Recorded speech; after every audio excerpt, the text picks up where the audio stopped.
शासक को दंडित किया और मेवाड़ का प्रभाव स्थापित किया। मेरों का दमन। बदनीर और आसपास की गांवों में रहने वाले मेरू जाति के लोग विद्रोह कर रहे थे, जिन्हें कुंभा ने पूरी तरह कुचल दिया।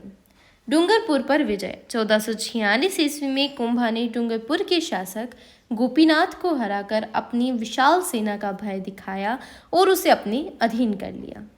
मालवा के सुल्तान महमूद खिलजी के साथ संघर्ष। मालवा का सुल्तान महमूद खिलजी बहुत महत्वाकांक्षी था और मेवाड़ पर कब्जा करना चाहता था। 1437 ईस्वी में सारंगपुर के युद्ध में कुंभा ने महमूद खिलजी को बुरी तरह धूल चटाई और उसे पराजित कर दिया। इस जीत की खुशी में ही चित्तौड़गढ़ में प्रसिद्ध कीर्ति स्तंभ विजय स्तंभ बनवाया गया। बाद में कुंभलगढ़ और मंडलगढ़ के संघर्षों में भी खिलजी कुंभा का कुछ नहीं बिगाड़ पाया। 5. पूर्वी राजस्थान और अन्य क्षेत्रों पर प्रभाव।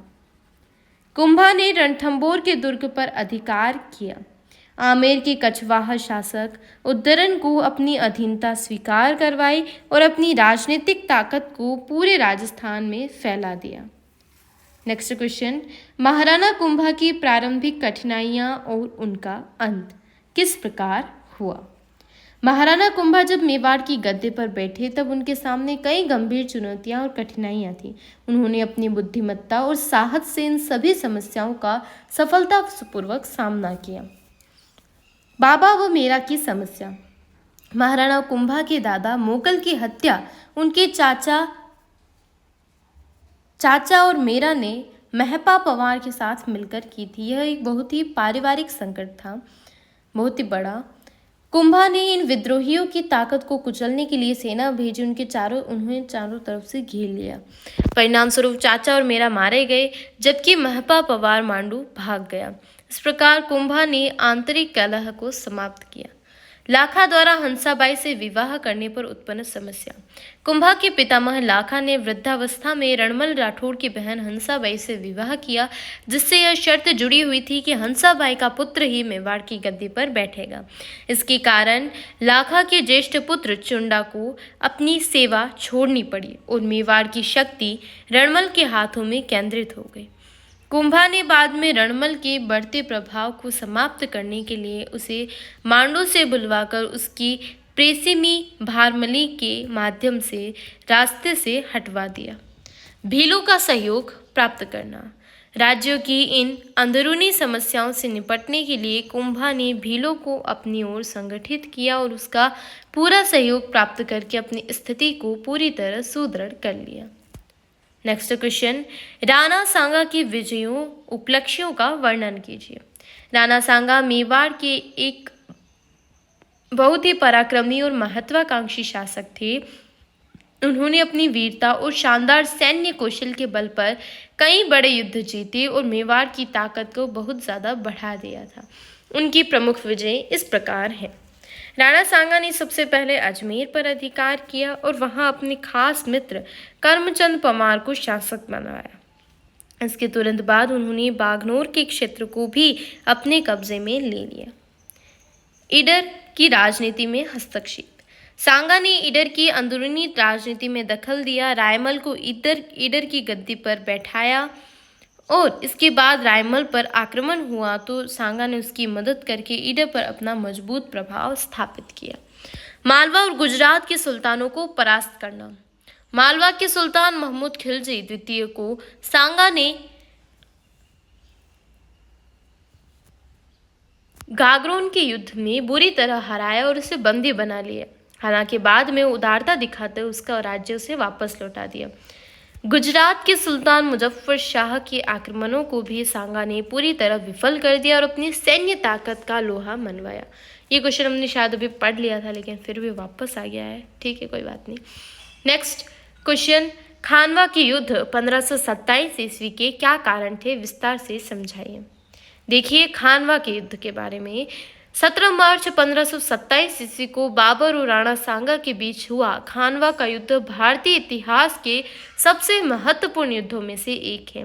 इस युद्ध के होने के कारण ये थे: बाबर द्वारा राणा सांगा पर विश्वासघात का आरोप लगाना, बाबर ने अपनी आत्मकथा बाबरनामा में लिखा है कि जब वह काबुल में था तब राणा सांगा ने उसे अपने एक दूत भेजकर ये संदेश दिया कि वह यदि दिल्ली पर आक्रमण करेगा तो वह स्वयं राणा सांगा आगरा पर आक्रमण करके मदद करेगा। लेकिन जब बाबर ने पानीपत के युद्ध में इब्राहिम लोदी को हरा दिया और आगरा पर अधिकार कर लिया, तब राणा सांगा अपने वादे से मुकर गए और बाबर के अनुसार उन्होंने कोई सहायता नहीं की। इस बात से नाराज होकर बाबर ने राणा सांगा पर विश्वासघात का आरोप लगाया और युद्ध का फैसला किया। बाबर और राणा सांगा की उच्च महत्वाकांक्षाएं। बाबर और राणा सांगा दोनों ही बहुत पराक्रमी और महत्वाकांक्षी शासक थे।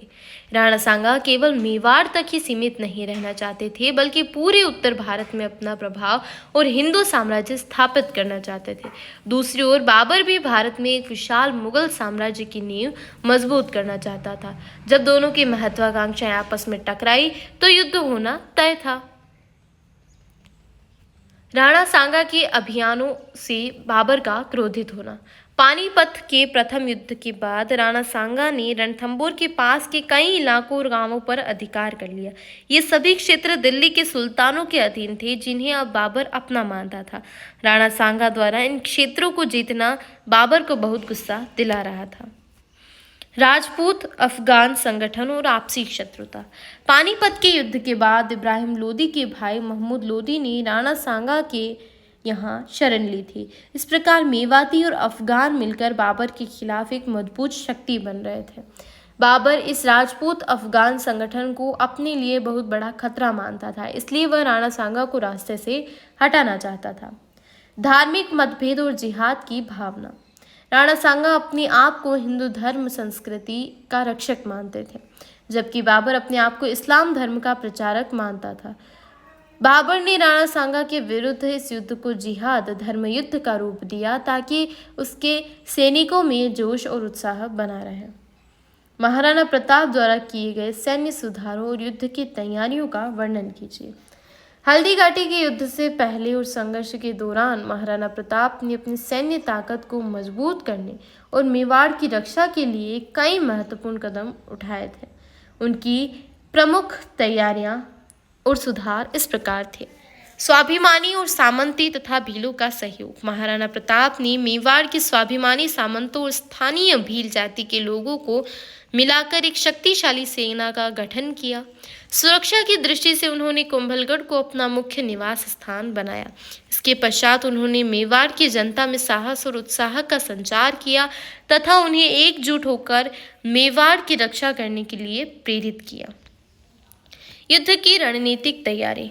प्रताप ने हल्दीघाटी के प्रवेश स्थल पर घुड़सवार सैनिकों को नियुक्त कर दिया। उन्होंने यह आदेश प्रसारित किया कि मैदानी क्षेत्र में किसी भी प्रकार की खेती न की जाए ताकि शत्रु दल मुगल सेना को किसी प्रकार की रसद, खाने पीने के सामान न मिल सके।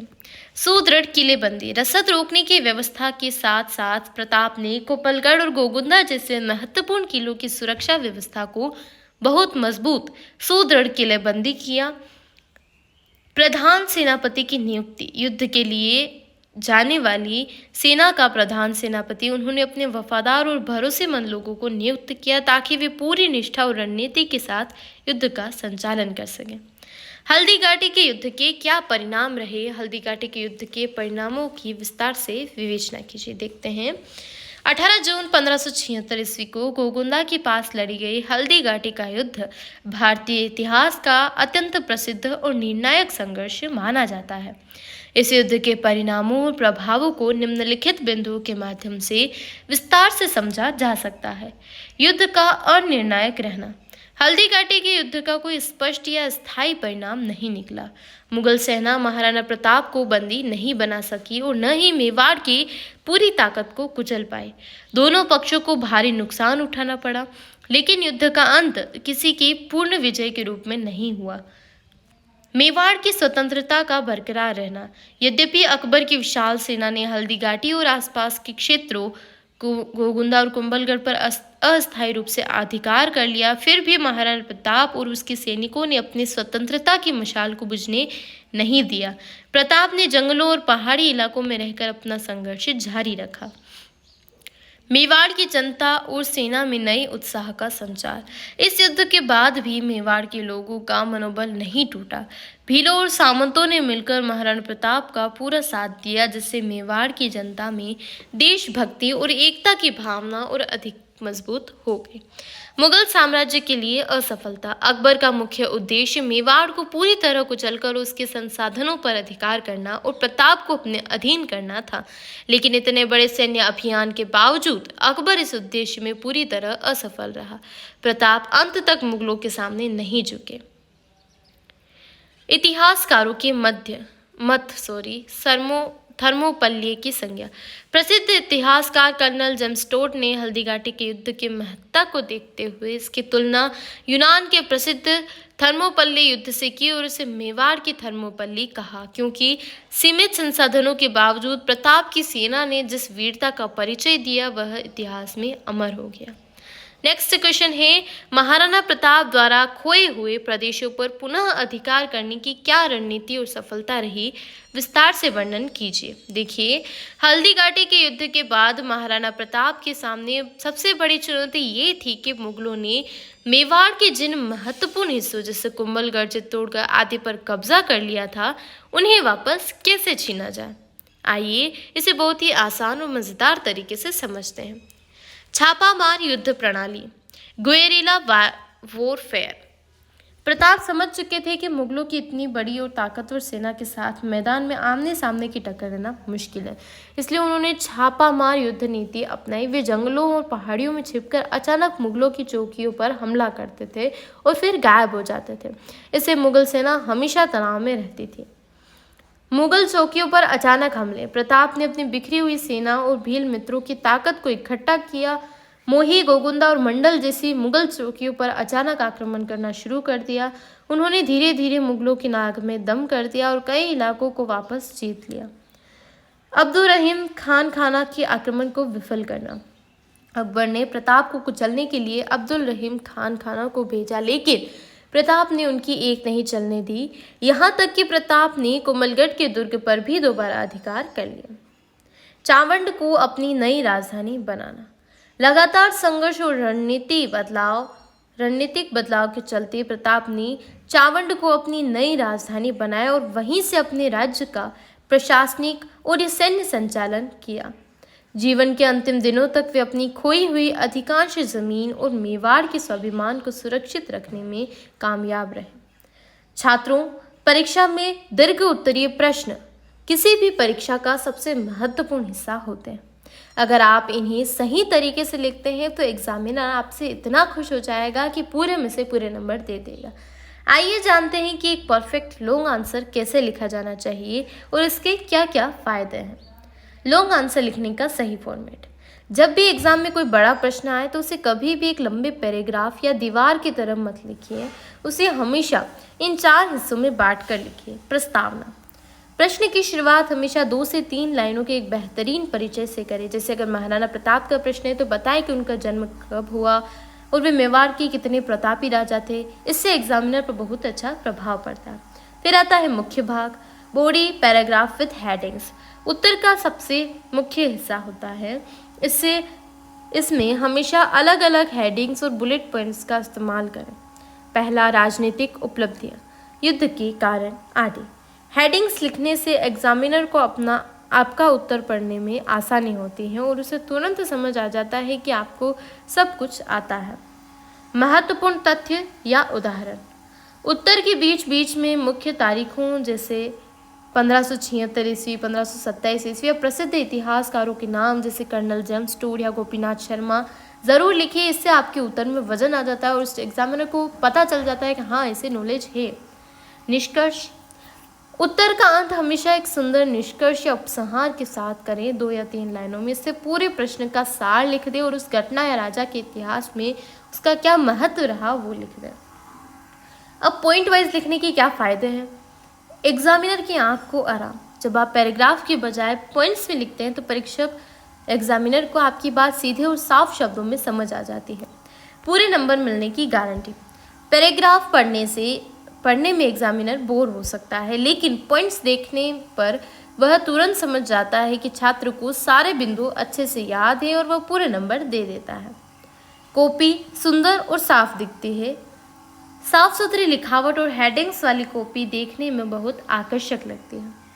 तीसरी, मास्टर ट्रिक। अगर कोई प्रश्न पूरा न आता हो, याद न हो, तो उसे बड़ा और सही कैसे लिखें। परीक्षा में कई बार ऐसा होता है कि कोई प्रश्न हमें आधा अधूरा याद होता है या थोड़ा बहुत समझ आता है। ऐसे में घबराए बिल्कुल नहीं, बल्कि स्मार्ट ट्रिक का इस्तेमाल करें। हेडिंग्स का खेल खेलें। अगर आपको प्रश्न का सटीक उत्तर नहीं पता तो उससे जुड़े हुए शब्दों को पहचानें।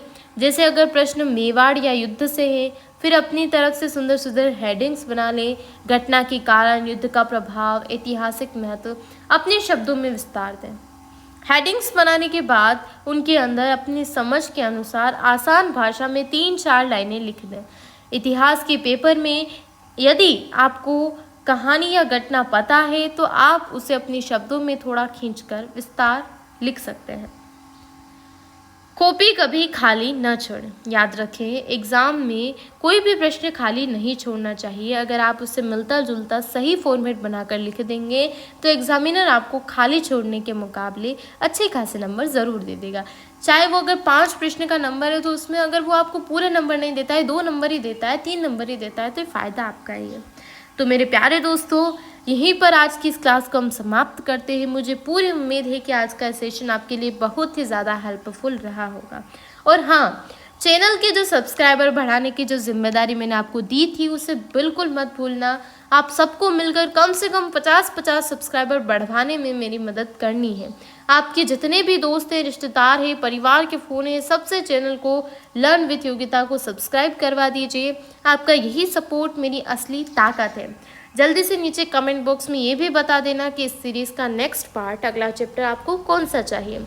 आप अपना प्यार और सपोर्ट ऐसे ही बनाए रखिए। मैं आपके लिए ऐसे ही मेहनत करती रहूँगी। अपना बहुत सारा ख्याल रखिएगा। मिलते हैं बहुत जल्द अगली वीडियो में। तब तक के लिए बने रहिए। Thank you guys.